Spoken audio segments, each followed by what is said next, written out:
Hey everyone, What If Fan here, bringing you another exciting part of What If Reborn in Highschool DxD as a Lucifuge.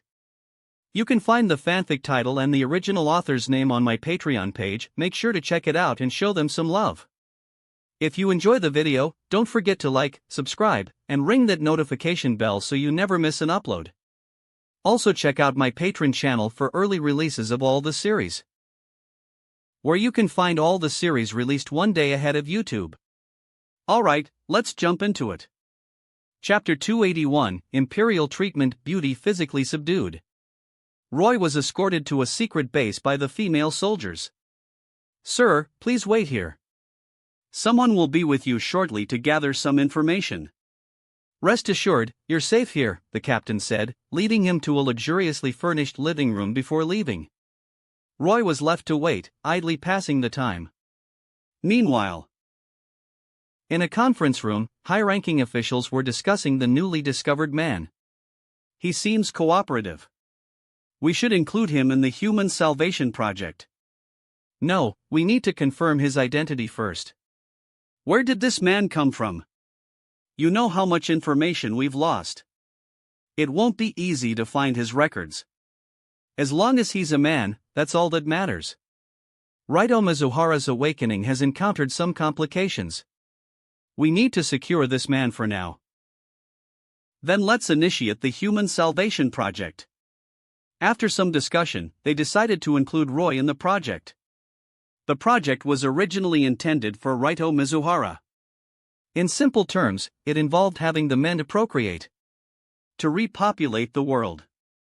They could choose any woman they wanted and were only required to impregnate them. A man's dream come true. A red-haired girl named Naniko Isarugi was assigned to be Roy's personal assistant.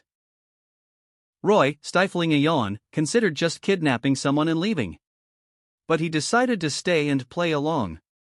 Click. The door opened. A tall, red-haired girl entered with a smile. Hello, my name is Naniko Isarugi. I'm your personal assistant. If you need anything, just let me know, she said, winking playfully. And what exactly does a personal assistant do? Roy asked with a smile. Naniko blushed. Oh my god, he's so handsome. She felt captivated in an instant. Well, before I explain, could you tell me your name? She asked. Just call me Roy. Roy-sama, Naniko said sweetly. Now, you're probably not familiar with the current situation in the world. Let me explain. Naniko assumed Roy had been cryogenically frozen and recently awakened, like the other surviving men. After a lengthy explanation. So, Roy-sama, do you understand? The fate of the world rests on your shoulders. Roy chuckled. I agree to the project. But I have high standards. Average women won't do. And I might have some unconventional requests. As long as you agree, we'll fulfill any request, Naniko said, overjoyed by his easy acceptance. Then, Roy-sama, please follow me. I'll show you to your room. Lead the way. Naniko escorted him to a luxurious bedroom. Roy-sama, you can choose any woman you like from here. She handed him a tablet. Roy took the tablet and saw profiles of various women, including nude holographic images. It was like an emperor choosing his concubines. But even more extravagant. He could choose from 500 million women. It was absurd. But Roy wasn't just any man. He had high standards. Average women didn't interest him. If it weren't for the heroines from this world, he wouldn't even be here. After browsing the profiles, he lost interest. What's wrong, Roy-sama? Naniko asked, seeing him put down the tablet. I told you, I have high standards. Are there none here that you like? They're just average girls. Nothing special, Roy shrugged. Naniko frowned. This was a problem. Please wait, Roy-sama. I'll request a new batch of girls. She hurried out of the room. After reporting back to the higher-ups, they were in a predicament. He's not interested in average girls? The officials were troubled. Should we send Mirasou? Someone suggested. But she's supposed to be the personal assistant for the second awakened male. It doesn't matter. We need to keep this man happy. And the second awakening might not even be successful. That's true. The first one had complications. Then let's send Mirasou. And include the personal nurse, Akane Ryuzoji, and the bodyguard, Sui. Naniko received the news. Learning that Mirasou was being sent as a potential mate for Roy, she smirked.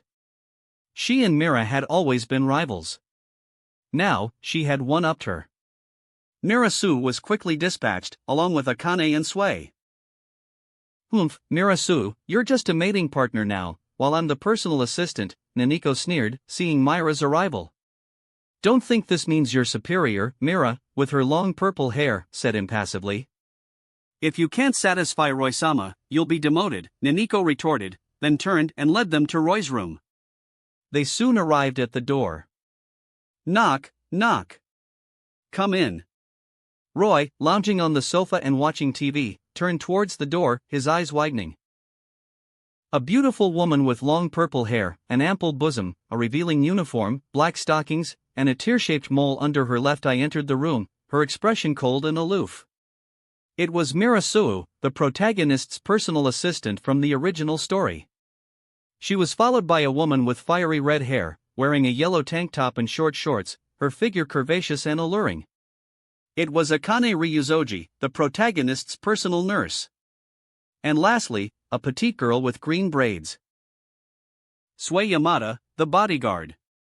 Once they were inside, Naniko began the introductions. Roy-sama, this is Mirasou, a woman carefully selected by the higher-ups. And this is... Are you satisfied, Roy-sama? Roy nodded with a smile. Very satisfied. Wonderful. Naniko beamed. Then I'll leave you to it, Roy-sama. She turned to leave. But... Wait. Yes, Roy-sama? Is there anything else? Naniko stopped and turned back. I want you as well, Roy said with a smirk. What? Naniko was stunned. He had chosen her too? After a moment of hesitation, she smiled. It's my honor to be chosen by you, Roy-sama. Meanwhile, in the conference room, the officials were discussing the situation. How are things progressing? Smoothly. They've begun. But there seems to be a problem with the surveillance cameras in the room. A problem with the cameras? It doesn't matter. As long as the project is proceeding as planned. Are you sure this is all right? It should be. The next morning. Roy woke up, looking at the women beside him with a smile.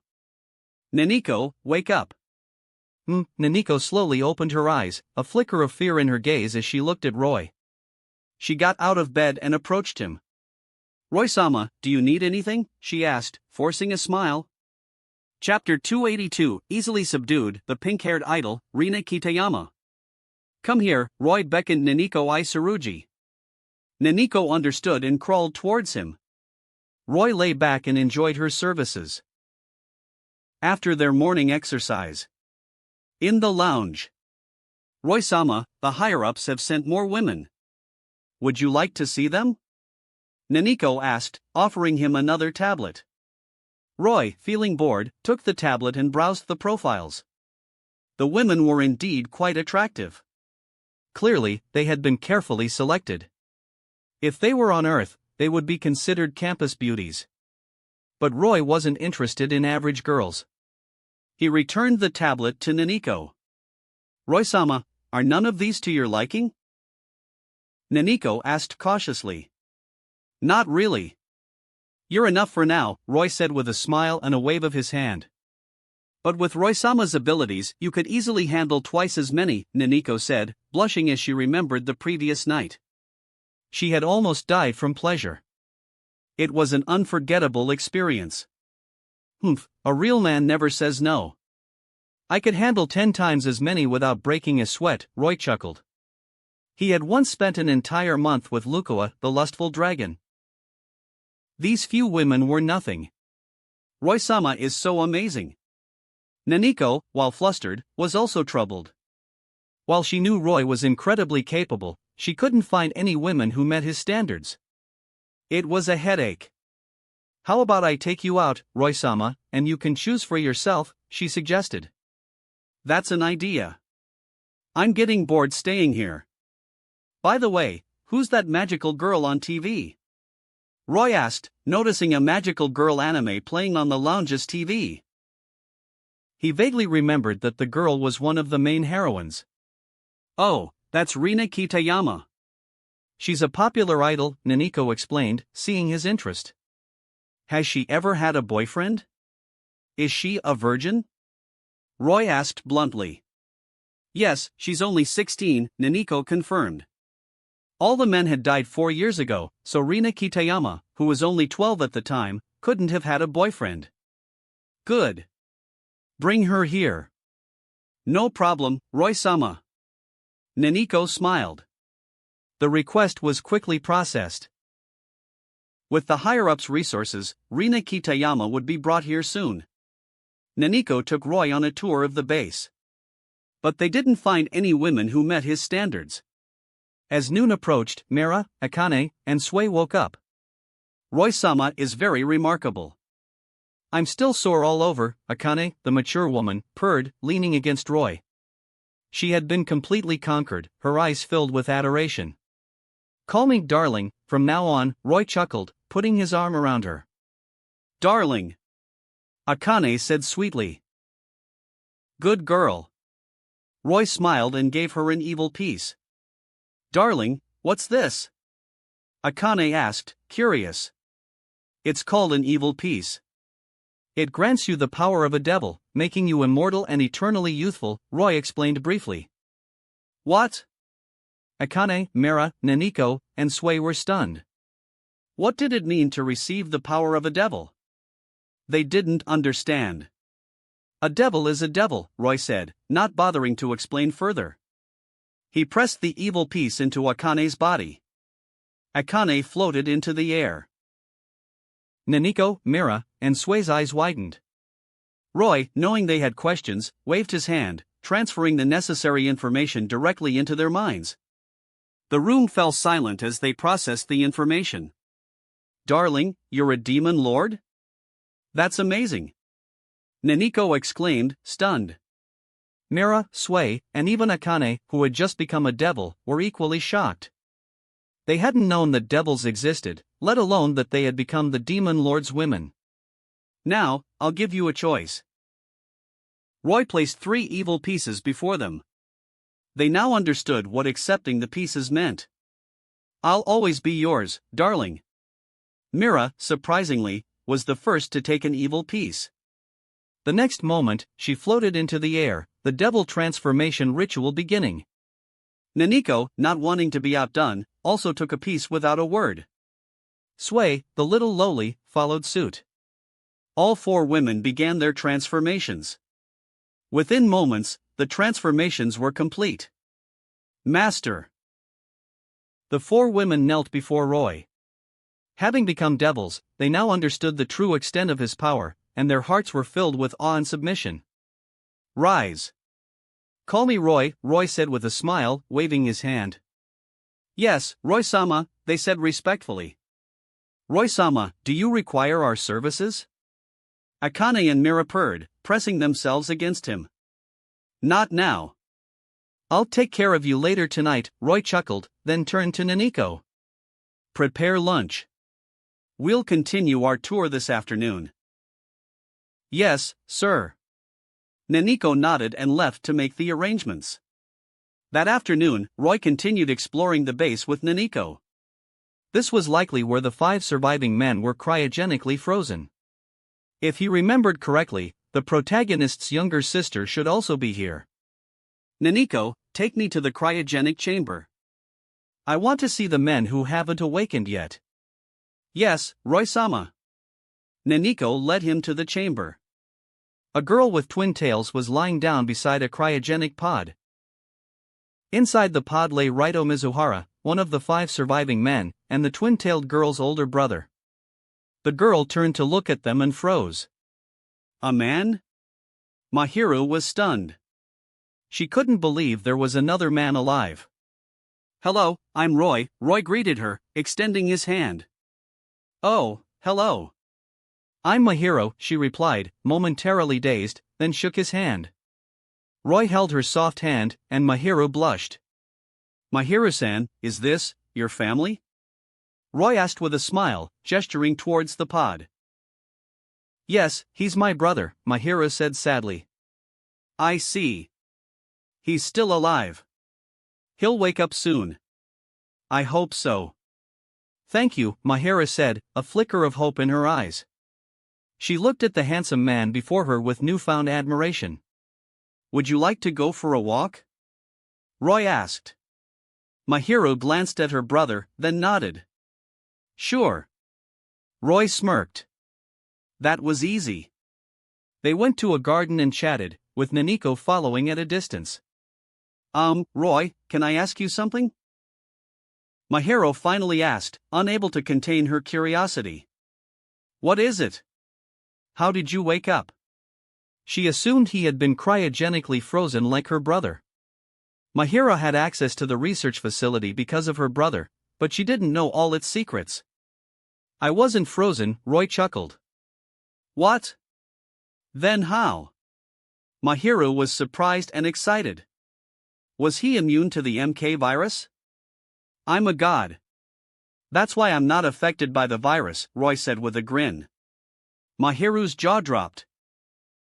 What a ridiculous explanation. Just kidding. I'm from another world. That's why I'm immune, Roy said, his expression serious. Mahiru almost believed him. She sighed. If you don't want to tell me, that's fine. It's not that I don't want to tell you. You just don't believe me, Roy shrugged. I have a way to wake your brother up. What? Really? Mahiru interrupted, her eyes wide with hope. Of course. I wouldn't lie to you, Roy nodded. Mahiru was excited, but also skeptical. This mysterious man seemed to be hiding something. Could he really wake her brother? Well, if you don't believe me, that's fine. Roy shrugged and turned to leave. Wait. Mahiru wouldn't let him go, even if he was lying. But Roy was playing hard to get. He vanished in an instant. Mahiru chased after him, but he was gone. The next day, Roy was playing cards with Sway in the lounge. Naniko received a message and approached Roy. Roy-sama, Rina Kitayama has arrived. Who? The idol you saw yesterday, Roy-sama. Oh, bring her in. Yes, sir. Naniko returned with a girl. Roy-sama, I've brought her. Roy turned to see a slightly awkward, pink-haired girl standing beside Naniko. Chapter 283, The Little Devil, Karen Kamaya Mahiru Mizuhara Decision. So, you've arrived. Do you know how to give a blowjob? Roy asked the blushing girl, Rina Kitayama. Rina was momentarily confused, then blushed even deeper and nodded. Then come here. Roy beckoned her over. Rina obediently approached and began. Mira, it's your turn to draw a card. Don't just stand there, Roy said, looking at Mirasuu. Ah, yes, Roy-sama. Mira blushed, then drew a card from Roy's hand. It was the old maid. Oh, Mira's surprised expression made Akane and Sway giggle. Time passed quickly as Roy played with the girls. Several days went by. The higher-ups, however, were growing increasingly concerned. While Roy was cooperative, he hadn't shown any interest in other women. And they considered him to be humanity's savior. They intensified their search for suitable girls, but Roy rejected them all. Average girls didn't interest him. They weren't even as appealing as the girls at Kuo Academy. Meanwhile, Mahiru, ever since Roy had piqued her interest, had been searching for him, but she couldn't freely roam the research facility. Today, however, Roy appeared before her. Roy! Mahiru called out excitedly, running towards him. It really is you. What's the rush? Is something the matter? Roy asked with a smile. I wanted to. Mahira hesitated, unsure how to phrase her request. Take your time, Roy said gently, patting her head. Mahira blushed. You said you could wake my brother. I believe you. After thinking about it for days, she had decided to trust Roy. It was a glimmer of hope, however small. Oh? You believe me? That's good, Roy smiled. But Mahira was confused by his reaction. If he believed her, shouldn't he be helping her wake her brother? Roy, can you please wake my brother? She asked shyly. Of course. But what? I'll agree to anything. Mahira exclaimed, overjoyed that he had agreed. Really? Roy smirked. She had taken the bait. He felt a twinge of guilt for deceiving her. But it didn't matter. He was a devil. Corrupting innocent girls was in his nature. He whispered something in Mahira's ear. Mahira blushed, her expression conflicted. After a moment of hesitation, she nodded. All right, I agree. Good. I'll see you tonight, Roy said, waving his hand and turning to leave. Roy-sama, there's no need to go through all this trouble. I can just, Naniko, thinking that there was no need for such elaborate schemes, wanted to suggest a more direct approach. She could simply coerce Mahira. After all, Mahira was living alone, only allowed to stay at the facility because her brother was one of the few surviving men. Otherwise, she would be unable to support herself. With a bit of coercion and persuasion, Mahira would likely agree. No, that's too boring, Roy said dismissively. Easy things weren't worth cherishing. There was no challenge in simply having someone delivered to him. Yes, Roy-sama. Naniko nodded. By the way, Roy-sama, the higher-ups are planning to remove me from my position. Oh? Why? Because I haven't completed my mission. Naniko's mission was to have Roy produce as many offspring as possible. So far, he had only taken 5 women. The higher-ups considered her incompetent and wanted to replace her. And who is my new assistant? Roy asked, curious. Karen Kamaya, Naniko replied, her expression serious. Karen was the only woman she couldn't understand and even feared. She was ambitious and ruthless, a smiling tiger who would stop at nothing to achieve her goals. Roy remembered Karen. She was the blonde girl from the original story who had created the school paradise for the third awakened male. She was also quite cute. As for her ambition, that wasn't a problem for Roy. Then hand over your duties to her. Let's see what surprises she brings, Roy smirked. Yes, sir. Naniko nodded. The position of personal assistant no longer mattered to her. Karen Kamaya was quickly informed. Roy-sama, I'm your new personal assistant, Karen Kamaya. I look forward to working with you, Karen said with a smile. She had long blonde hair with red tips, large, expressive eyes, cherry lips, and a small fawn and adorable little devil. Call me Roy. And I look forward to experiencing what you have to offer, Roy chuckled, intrigued by the girl before him. Karen had done her research. She knew that Roy possessed an indomitable will, not easily swayed. Gaining his trust wouldn't be easy. It was a challenge she relished. Roy-sama, before you were put into cryogenic sleep, you were still in school, weren't you? She asked. Roy smirked and nodded. Then would you like to return to school? It's an all-girls school, Roy-sama. And you can do whatever you want there, Karen said, leaning closer, her voice seductive. Roy's eye twitched. She was even more devilish than him. No, she was a natural-born little devil. He was growing increasingly fond of her. And returning to school wasn't a bad idea. He could play some interesting games there. Time stop, hypnosis, the possibilities were endless. All right, he agreed. Wonderful. You've agreed, Roy-sama. Karen exclaimed, overjoyed. She believed that once her plan succeeded, she would gain his trust, and then she could proceed with her next step. Please wait, Roy-sama. I'll make the arrangements. She hurried out of the room. Creating a school paradise wasn't easy. The girls had to be willing participants. Of course, in this world, there were plenty of girls eager to attend such a school.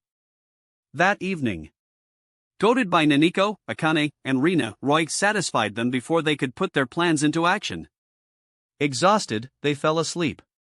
It wasn't until 10 p.m. that a knock echoed at the door. Roy, too lazy to get up, waved his hand, and the door opened.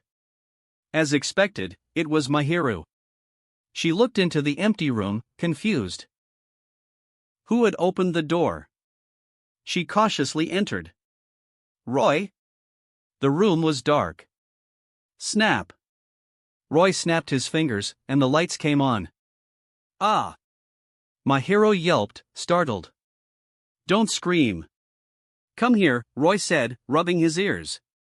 Mahiru hesitated, then approached him. The next morning, Roy smirked, looking at Mahiru sleeping in his arms. She was so innocent. But she had finally grown up. Mahiru stirred and slowly opened her eyes, then quickly closed them again, blushing as she saw Roy. She looked adorable.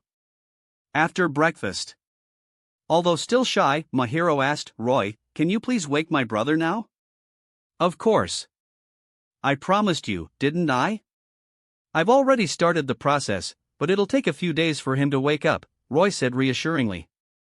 Of course, he was lying. Really? That's wonderful. Mahiru beamed, her earlier shyness forgotten. Seeing her joy, Roy felt a twinge of guilt. In the afternoon, Karen returned. Roy-sama, I've made all the arrangements. Please follow me. After a day of preparation, with the full cooperation of the higher-ups, Karen's school paradise was complete. All right, let's go. Roy was curious to see what she had prepared. Should I come too? Mahiru asked hesitantly. She had only given Roy her virginity last night. Of course. You're my woman now, Roy said, taking her hand. Oh, okay. Seeing his assertive demeanor, Mahiru didn't refuse. She still remembered Roy's vigorous training from the previous night. She had thought she was going to die. But she had woken up feeling perfectly fine.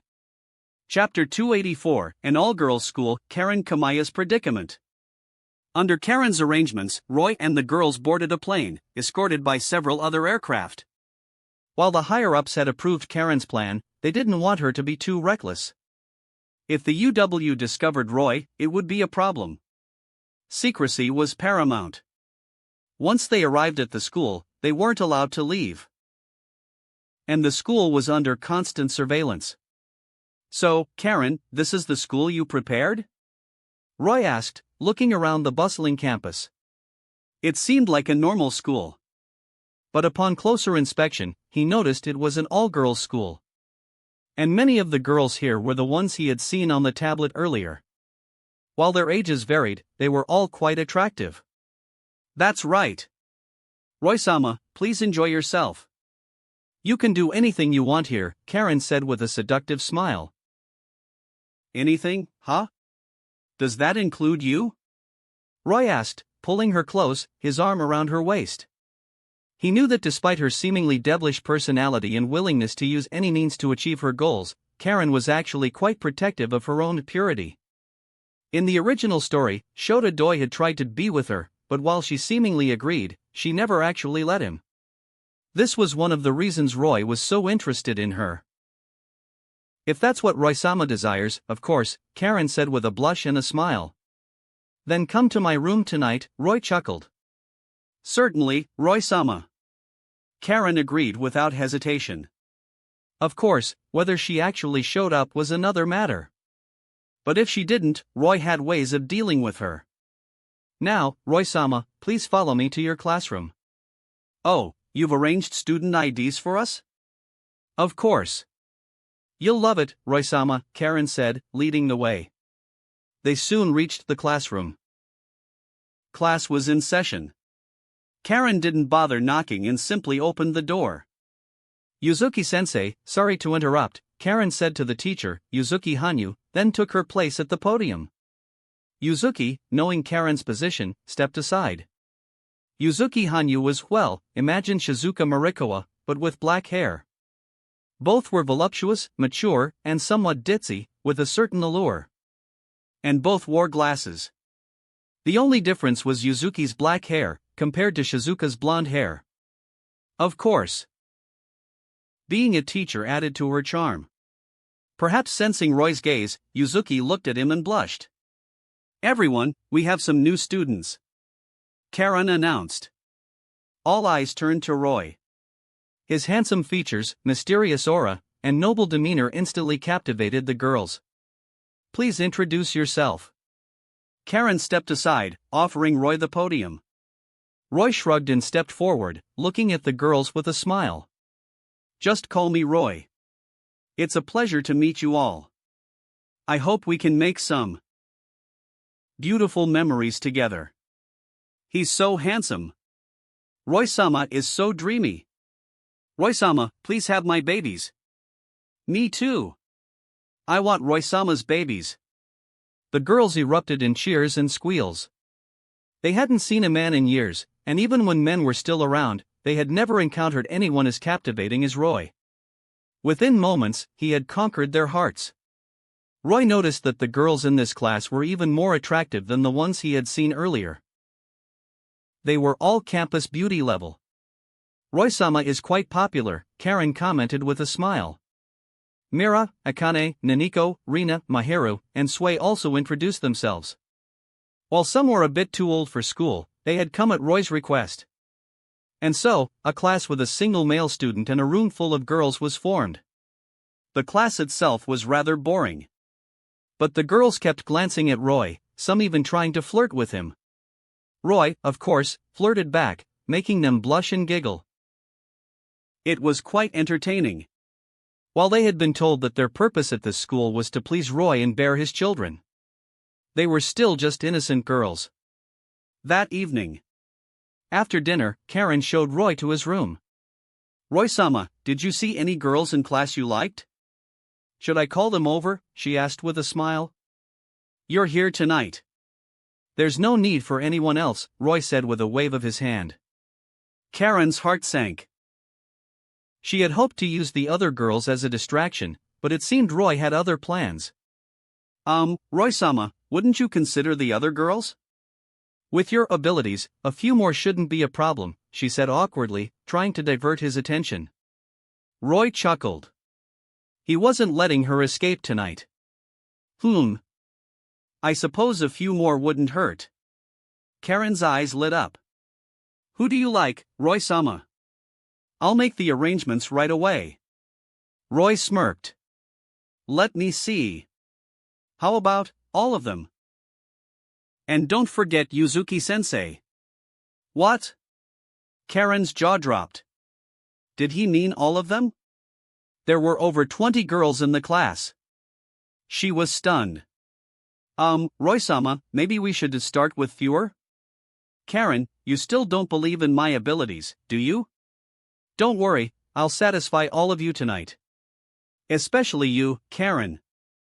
You're first, Roy interrupted, his voice laced with playful menace. Karen's face fell. She couldn't escape.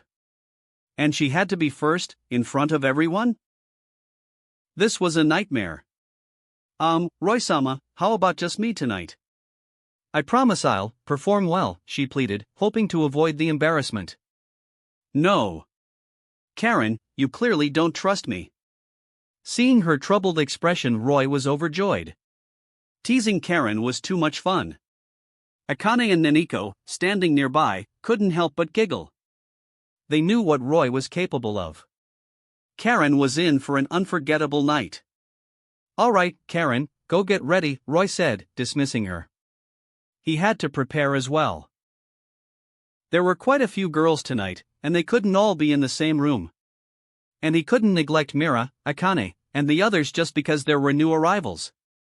After Karen left, Roy gathered the girls and prepared for battle. Within 2 hours, Roy had conquered 6 girls, including Mahiru. He then left the room and went to another. Trying to hide in the last room? Not so fast, Roy smirked. Karen, knowing she couldn't escape, had hidden in the last room down the hall. The furthest one to the left from Roy's room. Each room had 3 girls, and Karen was hiding in the last one. Roy, of course, went there first. He opened the door. Karen, startled, yelped. "Who's there?" The room was dark.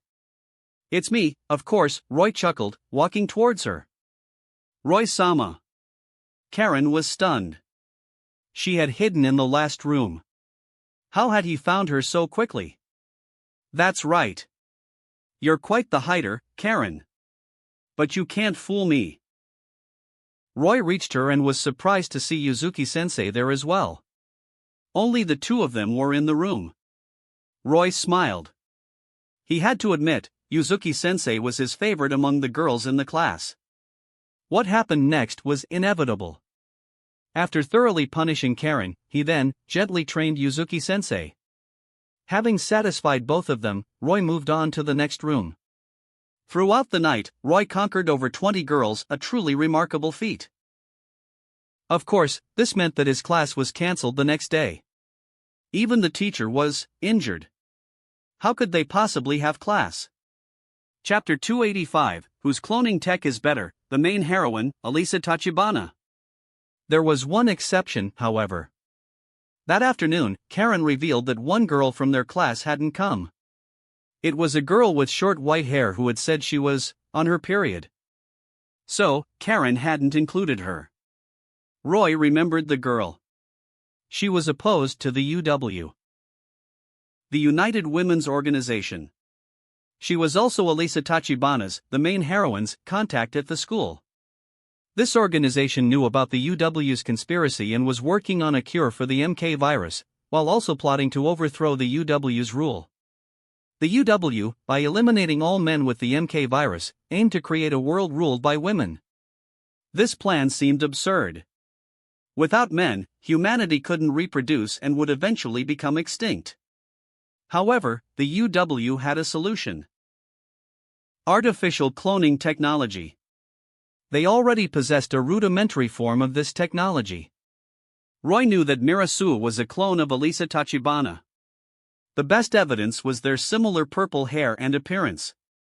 But this imperfect cloning technology had a side effect: accelerated aging. While the clones grew rapidly, they also aged quickly. This was why Mira looked much older than Elisa. There was another suspected clone, Chloe Mansfield, the envoy from UW headquarters. This voluptuous blonde woman might also be a clone of a high-ranking UW official. Roy was quite interested in Chloe. In the original story, her figure was unrealistic, practically defying human anatomy. To put it simply, she was incredibly well endowed, rivaling even Ilyalu. While large breasts could be attractive, they could also be inconvenient. Especially if they sagged. Roy felt obligated to help her. But first, he had to deal with the white-haired girl. If he remembered correctly, her name was Lu Bingbing. "Karen, arrange it." "I'm playing the long game this time," Roy said, turning to Karen. "Huh?" Karen was confused, but having become his woman, she trusted him implicitly and didn't question him further. Following Roy's instructions, Karen had Lu Bingbing captured and brought to Roy's room. "Roy-sama, what should we do with her?" Karen asked. "Untie her." Karen released Lu Bingbing. Lu Bingbing's expression was a mix of confusion and fear. She didn't know if her identity had been exposed or if Roy was simply displeased that she hadn't come to his room last night. "So, you're Lu Bingbing, right?" Roy asked the white-haired girl with a smile. "Yes, Roy-sama. I apologize for not coming last night. I was on my period." "I'll serve you in a few days," Lu Bingbing quickly apologized. "Don't worry, I don't blame you," Roy chuckled. Lu Bingbing was stunned. What was going on? "I just need you to make a phone call." Hearing this, Lu Bingbing's body trembled. It seemed her cover was blown. Roy-sama, I don't understand what you mean, she stammered, trying to feign ignorance. Roy smirked and casually flicked his finger. Lu Bingbing's body moved involuntarily. She took out her phone and dialed a number. Lu Bingbing was terrified. While she couldn't control her body, she knew exactly what she was doing. No. Despite her internal screams, the call went through. Karen, watching this, was stunned. What kind of magic was this? He could control people? She was starting to question everything. She hadn't realized how little she knew about Roy. Roy, noticing her shocked expression, smiled. Karen, I know you're ambitious. But your ambitions are small. Would you like to see a more interesting world? Karen's eyes lit up. Yes. Roy-sama, I would love to see a more interesting world. Good. Then gather everyone in my room tonight, Roy nodded. Karen's face fell. She thought he meant a multiplayer game. Roy didn't bother explaining. Meanwhile, the call connected. Hello, Bing Bing? A girl's voice answered. Lu Bingbing tried to keep her mouth shut, but it moved on its own. Alisa, help me. As soon as she finished speaking, Roy hung up. That was enough. He knew that Alisa Tachibana and Lu Bingbing were close friends. Alisa had asked Lu Bingbing to infiltrate the school. If something happened to Lu Bingbing, Alisa would definitely come. She would walk right into his trap. Damn it! Let me go! Lu Bingbing regained control of her body and glared at Roy. He had forced her to call Alisa for help. Knowing Alisa, she would definitely come to rescue her. It was a trap. While she didn't know why Roy wanted to lure Alisa, she knew she was in trouble. Roy rubbed his ears. She's too noisy. Lock her up. Yes, Roy-sama. Karen nodded, and two guards entered, escorting Lu Bingbing away. Roy-sama, do you think that woman will really come? Karen asked, curious. Yes, she will, Roy nodded. Are you interested in her, Roy-sama? Karen was puzzled. He hadn't even met the girl on the phone. Why was he so interested in her? Of course, Roy smirked, thinking of Alisa Tachibana's adorable appearance. The only problem was Alisa's childhood friend Raito Mizuhara, Mahiru's older brother. Alisa was deeply in love with Raito and had waited for him for 5 years. Their bond was strong. It would be difficult for Roy to sway her, especially since he had just taken Mahiru. Taking her brother's girlfriend? It was practically NTR. But the thought was exciting. Roy stroked his chin. It seemed he would have to play the villain this time. Meanwhile, Alisa tried calling Lu Bingbing back, but the call wouldn't connect. She realized this wasn't a prank. Her friend was in danger. She was worried, but if they had gone through all this trouble, Lu Bingbing was likely still safe for now. Although she knew it was a trap. Alisa decided to rescue Lu Bingbing. However, few within her organization supported her decision. In the end, she only brought 2 friends with her. They set off for the school. By the time they arrived, it was night. The school was dark, and there were no guards in sight. According to their intel, the school should have been heavily guarded. But Alisa didn't care. They stealthily infiltrated the school and reached the dormitory area. Lights were on in some of the rooms. They didn't know where Lu Bingbing was being held, so they began searching. They entered the dormitory building without encountering any resistance. Then, as if guided by fate, they found themselves in front of a familiar room. The room was brightly lit, filled with music and laughter. A party was in full swing. Alisa and her friends were stunned. But no one seemed to notice them. Seeing the crowd of girls, they decided to leave quietly. But 2 armed guards and Karen Kamaya appeared behind them. You finally arrived. Roy-sama has been waiting for you, Karen said with a smile, looking at Alisa, who was wearing a black hood. While she couldn't see Alisa's face clearly, The glimpse of her flawless neck told her that this girl was a beauty. As expected of Roy-sama. He had known all along. Alisa and her friends were shocked. How had they been discovered so easily? With guns pointed at them, they didn't dare to resist. Their weapons were confiscated, and they were escorted to another room by Karen. Roy was waiting for them. "Roy-sama, I've brought them," Karen said, approaching Roy. "Good work." Roy nodded and turned his attention to the three hooded figures. He waved his hand, and their hoods fell away, revealing their faces. Alisa Tachibana, as expected, was beautiful. Her long purple hair shimmered in the light, her skin flawless, her face, though frowning, undeniably exquisite. She was truly captivating. Even Roy couldn't help but admire her beauty. The two girls behind Alisa, while not as striking as Alisa, were also quite attractive. Chapter 286, Alisa Tachibana's Decision, Chloe Mansfield. "You kidnapped Bing Bing. What do you want?" Alisa Tachibana asked, frowning at Roy. "Don't worry." "Please, have a seat," Roy said, gesturing towards the sofa opposite him. Alisa and her two friends sat down. Karen served them tea. Alisa, her friends, and even Lu Bingbing were confused by this display of hospitality. He had kidnapped them, lured them into a trap, and now he was being polite?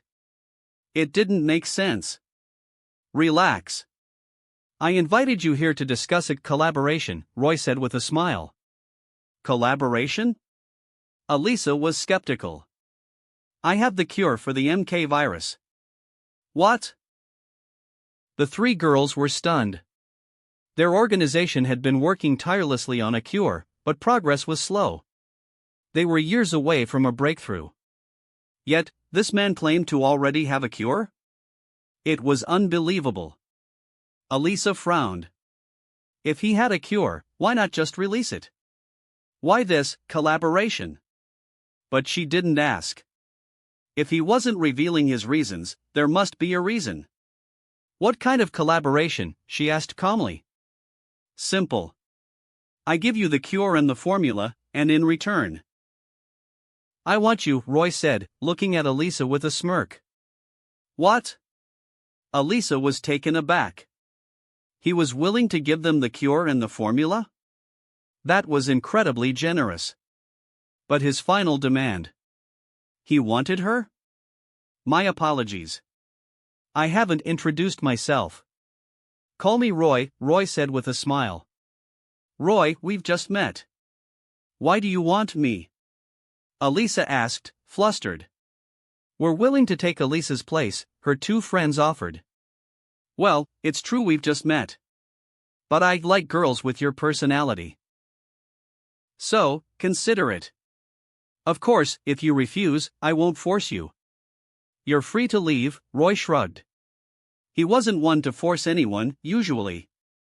Alisa thought for a moment, then said, "I want to see Bing Bing." "No problem. Karen, take them to see Lu Bingbing." "Yes, Roy-sama." Karen nodded and led the three girls out of the room. Roy waited patiently.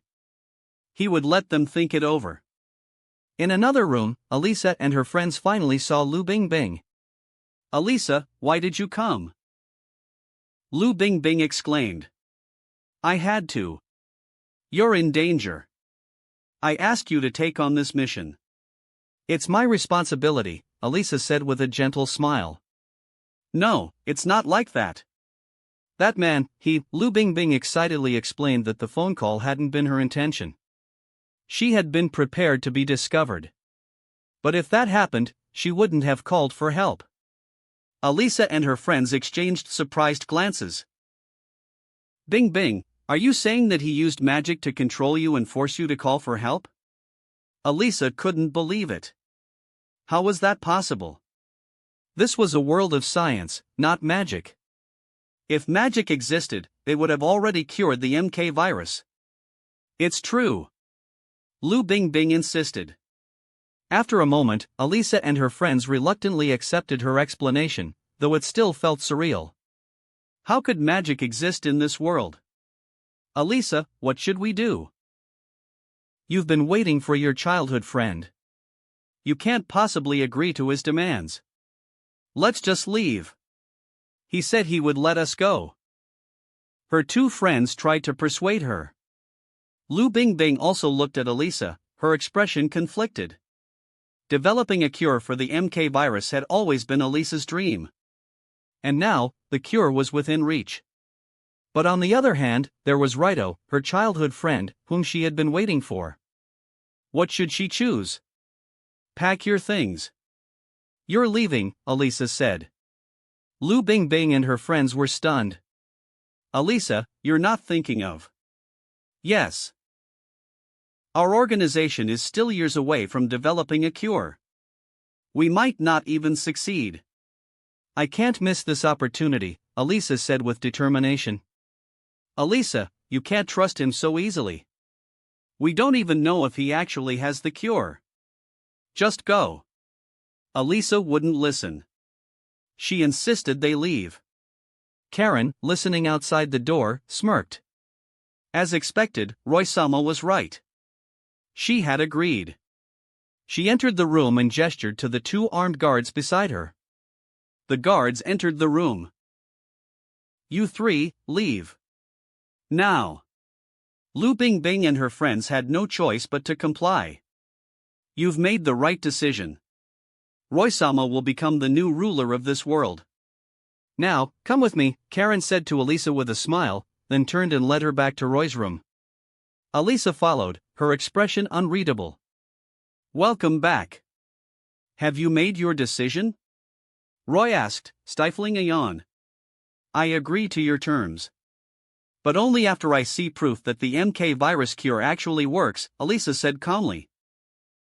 Roy admired her composure. All right, I agree to your condition. Karen, take her and arrange a room, Roy instructed. Yes, Roy-sama. Karen smiled and led Elisa away. After settling Elisa, Karen gathered the other girls and brought them to Roy's room, as instructed. Karen had been expecting another orgy. But instead, he showed her a different kind of world. Devils. A word she was unfamiliar with. She hadn't known they actually existed. Karen, being ambitious, wouldn't miss the chance to become an immortal devil. And so, all the girls present were transformed into devil servants. The next morning, Roy woke up late, nestled in Akane's arms. After getting up and freshening up, Karen rushed in with some news. Roy-sama, it seems the UW has learned about you. They've sent someone to investigate. Karen had received a message from the higher-ups that a woman named Chloe Mansfield was coming to investigate Roy. The only surviving man. The higher-ups were terrified of Roy being taken away, so they had instructed Karen to keep him at the school at all costs. Of course, if Roy didn't want to leave, there was nothing they could do. Roy, hearing this, was surprised. So, Chloe Mansfield, the voluptuous blonde, was coming after all. While she was incredibly attractive, being a clone of a high-ranking UW official, she might be a lesbian. But that was just speculation. When is she arriving? Roy asked, stifling a yawn. Around noon, Karen replied. Let me know when she arrives. Roy got up and left the room. Yes, Roy-sama. Roy, when are you giving me the MK virus cure? Elisa asked, intercepting him in the hallway. Here. Using his prophecy authority, Roy instantly knew the formula and composition of the cure. He created a vial of the cure with his magic. Handing it to Elisa, he whispered in her ear, come to my room tonight. Elisa blushed, but the cure, along with the formula, made her happy. Being a researcher specializing in the MK virus, Elisa quickly analyzed the formula and confirmed its viability. She immediately transmitted the information back to her organization. Then, she had Lu Bingbing come to the school to retrieve the sample. The organization was overjoyed. Within half a day, they confirmed that the formula worked. They tested it on a cryogenically frozen man who hadn't been killed by the virus. And it was a success. There were still many men in cryogenic sleep, using that method to slow the progression of the MK virus. These men far outnumbered the 5 who were immune. That's why they were so eager to develop a cure. Knowing that the cure worked, Elisa was elated. She had made the right choice. Meanwhile, at noon, the UW envoy finally arrived at the school. Roy finally met the voluptuous blonde, Chloe Mansfield. Chapter 287, Preparing to Return to Danmachi, the Status of a God. Oh. So you were hiding a man. When Chloe Mansfield arrived at the school, she and Roy finally met. The voluptuous blonde immediately approached Roy, her eyes filled with curiosity as she examined him. Roy, in turn, observed Chloe, though his view was somewhat obstructed. Chloe, seeming to notice his gaze, smirked. "I'm Chloe Mansfield." "And you are?" she asked, sitting back down and crossing her legs, her demeanor confident and imposing. But to Roy, she just looked amusing. "Call me Roy," he replied with a smirk. Chloe didn't seem bothered by his casual tone. "You know I'm from UW headquarters, right? I'm here to formally invite you to come with me."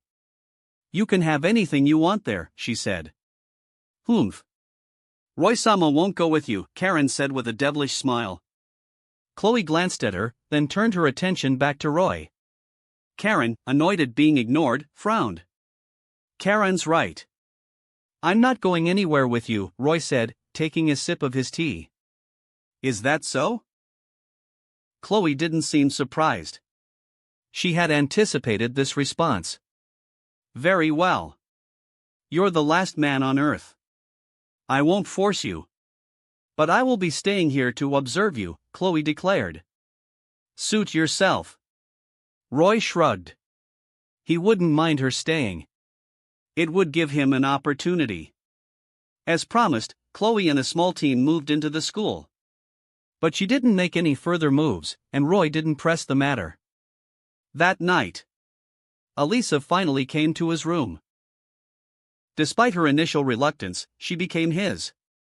Roy spent the next few days doting on Elisa, but he didn't take any other women, aside from the girls in his class from the first night.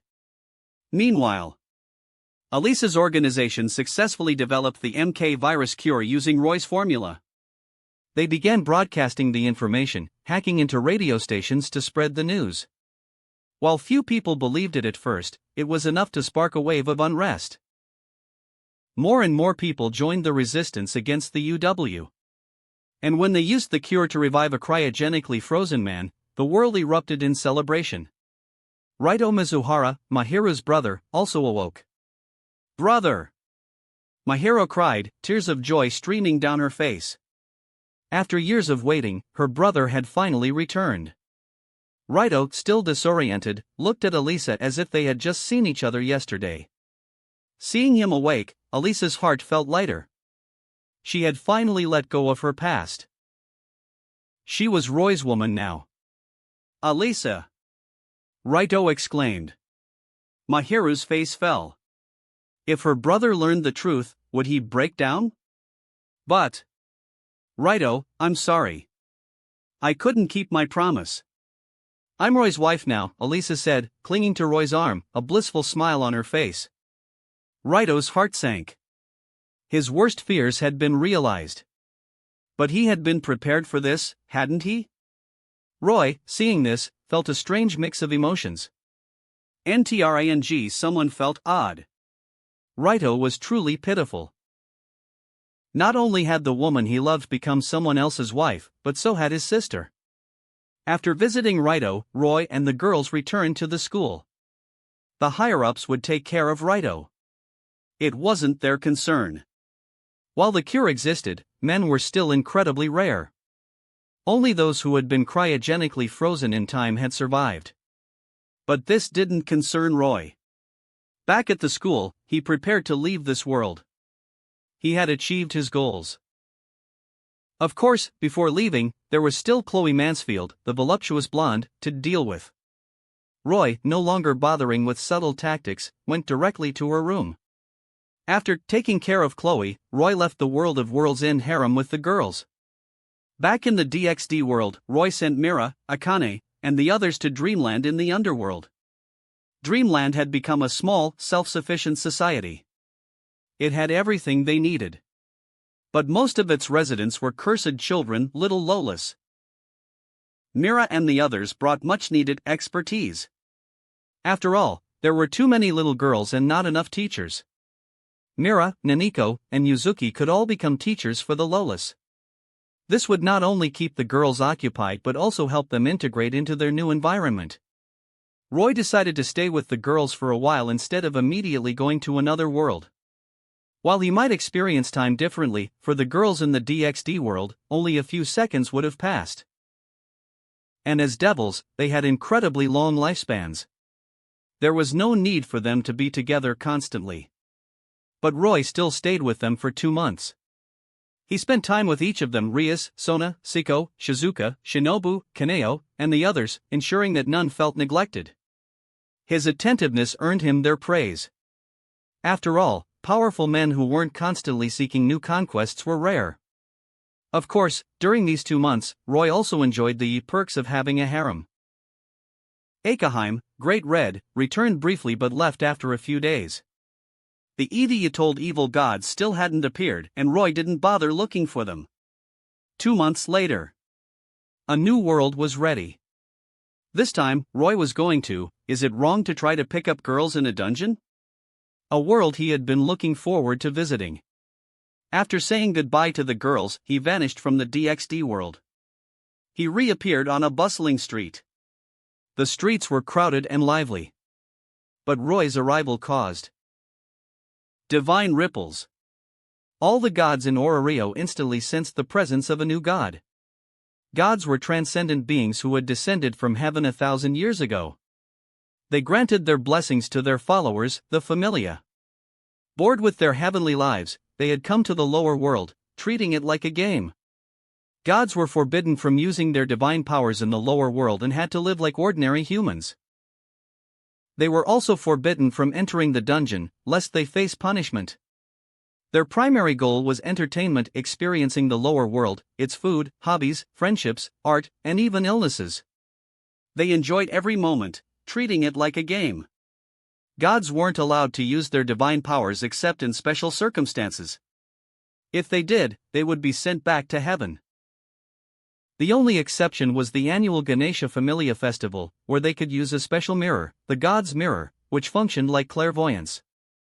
The adventurers on the street, sensing Roy's divine aura, bowed respectfully but didn't approach. Gods were common in Orario. And many gods disliked being disturbed, so the adventurers simply observed Roy from a distance. Roy, however, was amused. He hadn't expected to be granted the status of a god upon arriving in this world. While he possessed godlike power, he wasn't a god in the same way as these beings. But it didn't matter. This status came with certain advantages. He could create his own familia and recruit members, including the cursed children from the Black Bullet world, to train in the dungeon. He could also recruit girls from this world. It was a win-win situation. But he needed money. The currency in this world was called Valis. The fastest way to acquire Valis was to exchange magic stones obtained from monsters in the dungeon. But Roy didn't have a familia yet, and gods weren't allowed to enter the dungeon. He was now considered a god by this world. He couldn't enter the dungeon either. It seems I need to recruit some members for my familia, Roy mused, stroking his chin. He returned to the DxD world. Rias and the others were still there. Seeing him back so soon, they assumed his adventure was over. But after Roy explained the situation, they understood. Chapter 288, Adventure in Orario begins. Roy Familia meeting Hestia. As soon as Roy mentioned needing Familia members, the girls eagerly volunteered. Roy-sama, let me go. I'll do my best. Roy Oniai-chan, I wanna go too. Me too. Me too. Daddy, take me. I'll be good. Amidst their clamoring, Roy considered his options. He couldn't take too many this time. He had to add members gradually. Bringing a large group would attract unwanted attention. So, he decided to take only 5, and their power couldn't exceed Tier 5, planetary, the level at which this world recognized the descent of a god. Ideally, they should be below Mauplass level. After explaining his criteria, the number of volunteers dwindled significantly. Many of the girls had reached Tier 5 in the Campione world, and most had become Campiones. Since his primary goal was to establish a connection between the worlds and create a training ground for the cursed children, Roy chose Kazara Tendo, Enjuihara, Koina, Megumin, and Yukari Indu. He hadn't intended to bring Megumin and Yukari, but he couldn't resist Megumin's Chinibu antics, so he relented. Having chosen his team, Roy didn't waste any time. He returned to Orario with the 5 girls. "So this is Orario?" "It's different," Enju commented, looking at the crowds of people. "Humph. It's time for these people to witness the might of explosion magic," Megumin declared, striking a Chinibu pose. Roy sighed and flicked their foreheads playfully. "Let's find a place to bestow my blessing first. Then you can go adventuring in the dungeon. Remember, collect as many magic stones as you can." "Understood, Roy. With me Megumin around, we'll be swimming in magic stones," Megumin said, still in character. Despite having become a woman, Megumin's Chinibu personality hadn't changed, much to Roy's amusement. After all, Megumin wouldn't be Megumin without her Chinibu antics. "Remember, we're going into a dungeon. You can't use explosion magic there," Roy reminded her. Megumin froze. She hadn't thought of that. Was she useless now? "Don't worry, Megumin. You can still use explosion in open areas. Or you could just reduce its power," Yukari suggested. "That's right. Then I can cast it multiple times." Megumin's eyes lit up. Roy was surprised. Megumin, known for her obsession with maximizing the power of explosion, even at the cost of collapsing afterward, was willing to reduce its power just to be useful? That was unexpected. He didn't comment and simply offered a silent prayer for the other adventurers. Encountering Megumin and her explosion magic would be a disaster for them. After acquiring some valise from a few passing adventurers, Roy took the girls to an inn. "Take off your clothes," he instructed. Kazara, Enju, Megumin, and Yukari blushed. Koina, however, was already naked. Roy's eye twitched. He had simply meant for them to expose their backs so he could bestow his blessing. After being recognized as a god by this world, the method for bestowing blessings had appeared in his mind. He had Koina lie down and began the ritual. A drop of blood from his index finger, and the blessing was complete. Kazara and Yukari, seeing this, finally understood and blushed at their earlier misunderstanding. "The blessing is complete, Koina." "Get dressed," Roy said, helping her up. Since the blessing had just been bestowed, her stats were all 0. He didn't bother checking them. But with Kohina's ultimate class power, he wondered what level adventurer she would be considered in this world. She was likely invincible among adventurers. Even level 7 or 8 adventurers were nothing compared to Koina. "Alright, who's next?" Roy looked at the other girls. Megumin, feeling shy, didn't speak up. Yukari, however, raised her hand. "I'll go next." She turned around and removed her top.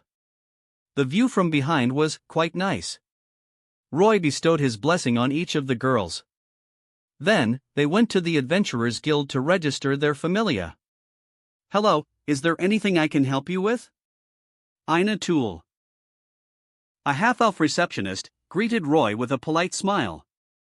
"We're here to register," Roy replied. "Are you a new god? Do you have a familia?" Ina asked, surprised. It was rare for a new god to arrive in Orario. "These are my familia members," Roy said, gesturing to the girls behind him. "Certainly, God. I'll process your registration right away," Ina said, bowing respectfully. "There's no need to call me God. Just Roy is fine," Roy chuckled. "Ah, yes, Roy-sama." Ina was surprised by his casual demeanor. Gods were usually only kind to their own familia, treating other humans with a sense of superiority. As Ina processed their registration, the other adventurers in the hall began whispering. Hey, it's a new god. And he already has 5 familia members. He's lucky. I wonder what kind of god he is. Orario is already crowded with familias. It won't be easy for him to establish himself. I heard Hestia is working part-time now. That's right. But this god is lucky. At least he has a familia. Roy overheard their conversation but didn't pay much attention. Orario was dominated by a few powerful familias, but he was confident he could establish himself. The registration was quickly completed. Roy used the Lucifuge family crest as his familia's emblem. The Roy familia was officially established. Alright, my familia, go forth and conquer the dungeon, Roy said, pointing towards the dungeon's entrance. Kizara and Yukari sighed. Had Roy been infected by Megumin's Chunibu? Ho ho ho! It's time for these people to witness the true power of explosion magic, Megumin declared, raising her staff and striking a dramatic pose. The other adventurers stared at them. Roy coughed. Alright, go now. Try to reach the 30th floor today. And I suggest you hire a supporter. That way, you don't have to collect the magic stones yourselves. Understood. Let's go. Yukari, being the oldest, naturally became the leader. Good luck.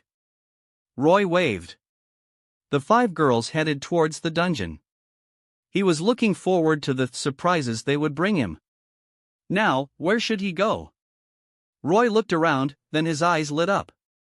Wasn't that girl selling fried potatoes, Hestia? He still didn't know the current timeline. He approached her. 1 fried potato, please. Coming right up. My fried potatoes are the best in Orario, Hestia said cheerfully, handing him a potato. Roy paid and took a bite. It's delicious. Ha! Wait a minute, are you a god? Hestia finally realized. That's right. I just arrived in Orario. Call me Roy, Roy chuckled. I'm Hestia, she introduced herself. It's tough surviving in Orario. Most adventurers have already joined familias. No one wants to join a familia with nothing to offer. I suggest you leave, Hestia said sadly. She had been in Orario for a while, initially staying with her friend, Hephaestus. But she had been kicked out and was now selling fried potatoes to survive. She had tried recruiting familia members, but no one was interested in joining a familia with no resources. That's true. But I'm lucky. I've already found my familia, Roy said with a shrug and a smile. Really? You're so lucky, Hestia said enviously. Chapter 289, Sirflova, the bountiful hostess, finding Hestia a familia. Luck is a part of it. By the way, Hestia, you don't have a familia yet, do you? Roy asked with a smile. No, no one wants to join the familia of a penniless god, Hestia sighed. These humans are so short-sighted. How about I introduce you to a potential familia member? Roy offered. Ha! Hestia was stunned. Did she hear correctly? This god was offering to find her a familia member? You heard me. I'll find someone willing to join your familia. Wait here. Roy turned and left. Hestia, puzzled but hopeful, waited. If she could actually get a familia member, that would be wonderful. She continued selling her fried potatoes. Roy returned to the DxD world. The girls were still there. After all, only a few seconds had passed for them. Seeing their puzzled looks, Roy explained, I need someone to come with me, but not for my familia. It's for another god. Any volunteers? Another god's familia. No thanks. If it were for Roy Oniai-chan's familia, I would definitely go. Me too. The girls weren't interested in joining someone else's familia. Roy sighed. Roy, you could choose from among the cursed children, Sona suggested. Oh, right. Roy slapped his forehead. He had forgotten about them. This whole trip was for their benefit. And the little girls were obedient. They would definitely agree. As expected, after a quick announcement at the cursed children's school, every little loli volunteered. Roy randomly chose an adorable girl with short white hair. Her name was Kurumi. She had rabbit jeans, complete with bunny ears. She was incredibly cute. Kurumi, we're leaving. Roy picked her up and waved goodbye to the others. He returned to Ororio. Kurumi, I'm going to have you join another god's familia. You have to agree, okay? Roy said as they walked towards Hestia's stall. Okay. Is it someone Royoni-chan likes? Kurumi asked, blinking her large, ruby-red eyes. Despite her young age, she was quite perceptive. Ahem, yes, Roy coughed, a bit embarrassed that a child had seen through him. Don't worry, Royoni-chan. I'll do my best. Kurumi declared, pumping her small fist. She was determined to make this god like Roy. They soon reached Hestia's stall. Hestia seemed to be daydreaming. Hestia! Roy called out, waving his hand. Huh? Hestia blinked, snapping out of her daze. Oh, it's you, Roy. I'm back. Remember I said I would find you a familia member? Look, Roy pulled Kurumi forward. Kurumi was about the same height as Hestia, with a delicate face, ruby eyes, and adorable bunny ears. Hestia was instantly smitten. You really want to join my familia?" she asked cautiously, as if afraid to scare Kurumi away. Roy chuckled, amused. Yes, Hestia-sama, Kurumi said, nodding seriously. Wonderful. Hestia hugged Kurumi excitedly. What's your name? What do you like? Are you sure you want to join my familia? We should go register at the guild right away. Hestia, now a chatterbox, bombarded Kurumi with questions. Kurumi didn't know how to respond. Maybe we should register first, Roy suggested. Oh, right. Hestia finally calmed down. The three of them went to the Adventurers Guild. Inatul was still at the reception desk. Roy-sama, you're back? Is there anything I can help you with? Ina asked, bowing respectfully. Yes, but not for me, Roy gestured towards Hestia. I'd like you to register their familia. Hestia-sama? Ina was surprised. She knew Hestia. Humph. Hurry up and register us. I've finally found an excellent child. Hestia declared proudly, holding Kurumi's hand. This, adventurer? Ina looked at Kurumi's small stature and was speechless. Had Hestia, unable to find a proper familia member, resorted to kidnapping? That's right. This is Kurumi. Isn't it a cute name? Hestia said, beaming. It seemed she had already accepted Kurumi as family. Very well, Ina sighed, no longer questioning Hestia, and began processing the registration. It was quickly completed. Now that we're done, let's celebrate. Roy suggested as they left the guild. Celebrate. Hestia hesitated. She was a penniless god. She hadn't even had a familia until now. How could she afford to treat a fellow god to a meal? She couldn't bring herself to say it. Roy, seeing her hesitation, chuckled. I'll treat. Don't be shy, Hestia. But Hestia was embarrassed. They had just met. And Roy had not only found her a familia member but was also treating her to a meal.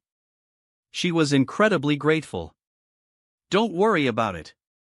You can treat me next time, Roy said with a wave of his hand. Hestia-sama, I'll work hard. I'll collect lots of magic stones tomorrow. Kurumi declared, pumping her small fist. If she had already received her blessing, she would have gone to the dungeon today. No. You're not going. Hestia hugged Kurumi protectively. To Hestia, Kurumi was just a child. How could she let her go into the dungeon? It was too dangerous. She wouldn't allow it. Roy's eye twitched. While Kurumi looked like a child, she was a high-class devil. And with her rabbit genes, she possessed incredible leg strength and speed. While not as physically strong as Enju Aihara, who also had enhanced physical abilities, she wasn't far behind. A high-class devil was equivalent to a level 7 or even level 8 adventurer in this world. Don't worry, Hestia-sama. I'm very strong, Kurumi said confidently. The heroic spirits at the school in the underworld had taught them combat skills. She only lacked experience. As long as she didn't venture too deep into the dungeon, she would be fine. No, Kurumi is too young. She can't go adventuring in the dungeon, Hestia insisted. Roy sighed. Hestia, how about letting her go with my familia? They can protect her. All right, Hestia agreed after a moment of consideration. Yay! Thank you, Hestia-sama. I'll bring back lots of magic stones for you. Kurumi cheered, excited to finally explore the dungeon with the other girls. Just come back safely, Hestia said, still worried. I will, Hestia-sama. Kurumi nodded. They went to the Hostess of Fertility, a tavern near the Adventurers Guild. Welcome. A girl with silver hair, gray eyes, and a delicate face greeted them with a smile. She was wearing a maid outfit. But when she saw Roy, she froze, as if she had seen something unbelievable. Roy frowned. He felt exposed.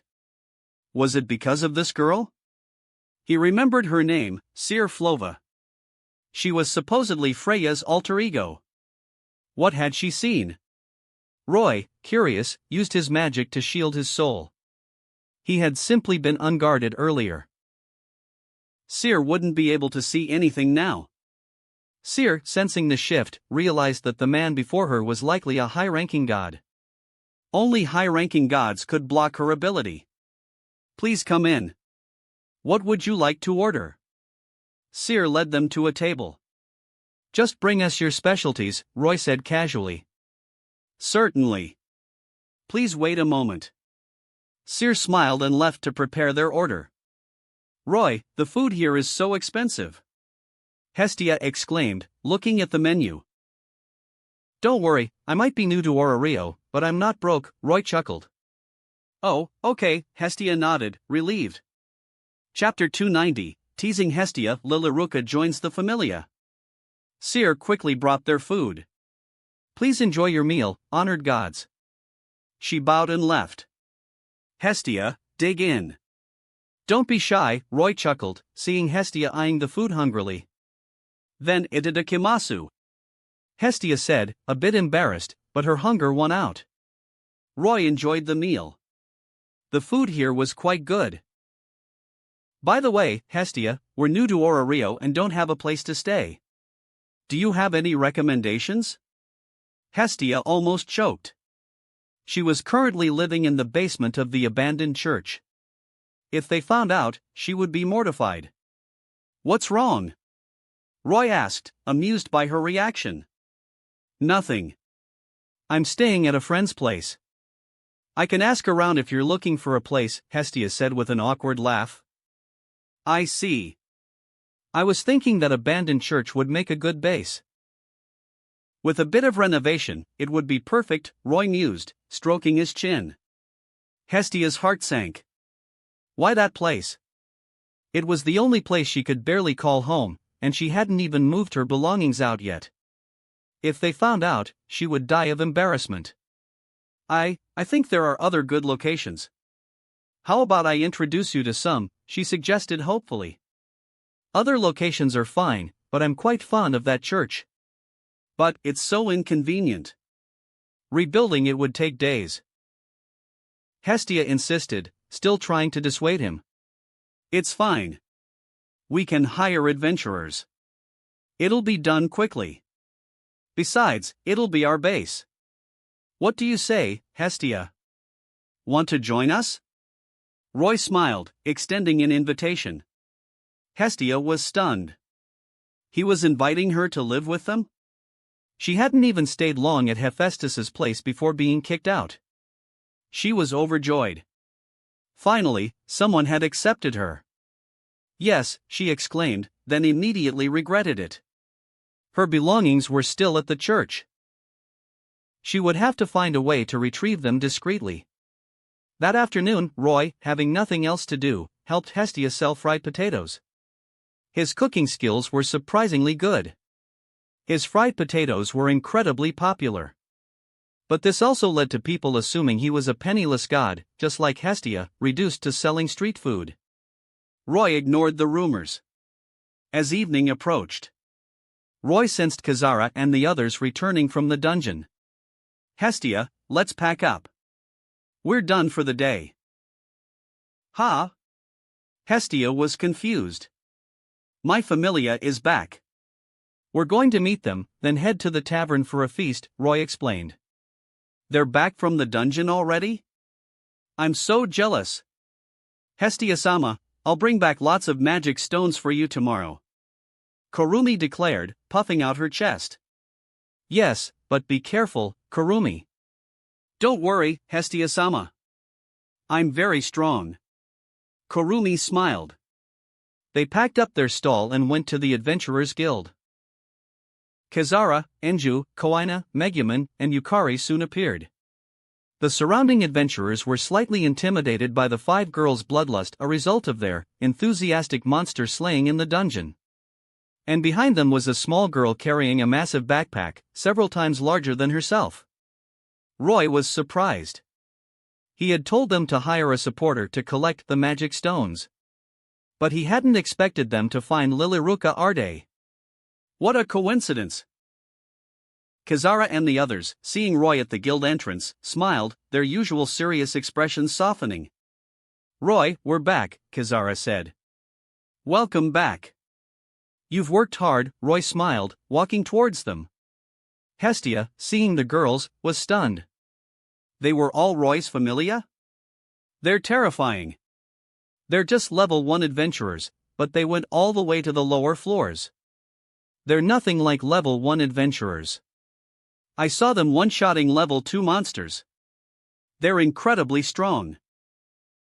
Me too. I saw it as well. I doubt even Ace Wallenstein was that powerful at level 1. As Roy greeted the girls, the surrounding adventurers murmured amongst themselves, a mixture of awe and fear in their voices. The girls' ruthless efficiency in the dungeon was unbelievable. They were just level 1 adventurers, yet they were cutting down monsters like they were nothing. It seems you did well in the dungeon, Roy chuckled, overhearing their comments. Cutting down monsters like grass? That's exaggerated, isn't it? Hestia, also overhearing the conversations, was surprised. Don't mind them. Let's go inside, Roy said, leading the way into the guild.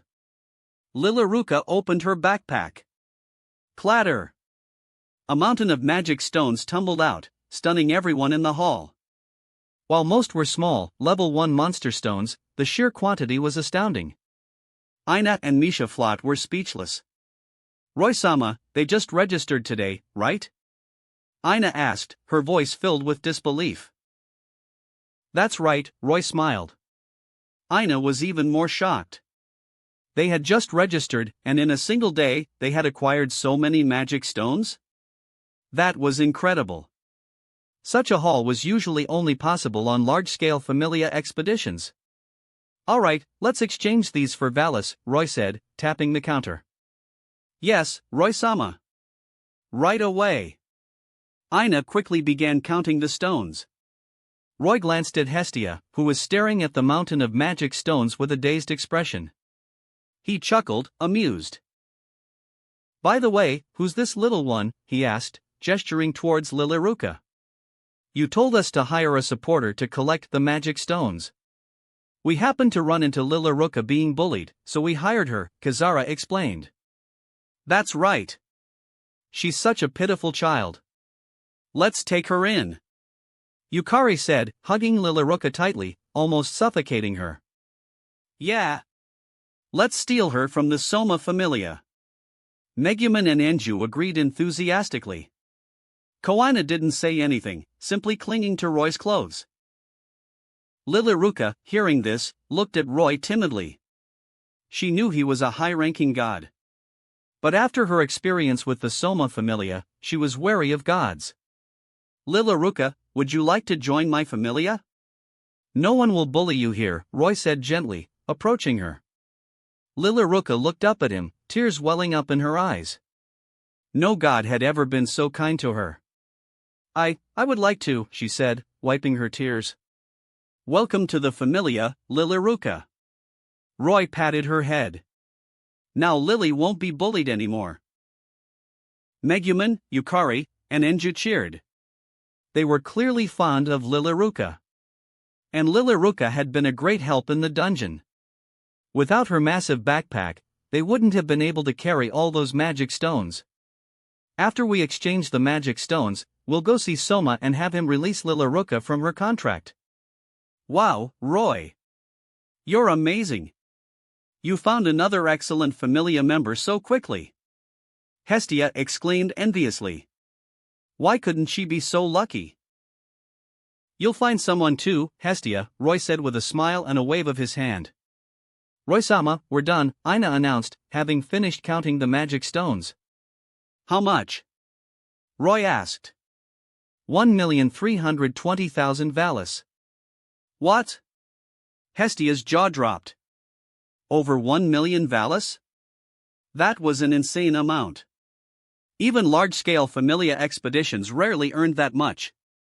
That wraps up this part of What If Reborn in Highschool DxD is a Lucifuge. Thanks so much for listening. As always, new parts drop every 4 days, so be sure to stay tuned. Also check out my Patreon channel for early releases of all the series, where you can find all the series released one day ahead of YouTube. If you enjoyed the video, don't forget to like, subscribe, share it with your friends, and please consider supporting the original author as well. See you in the next one.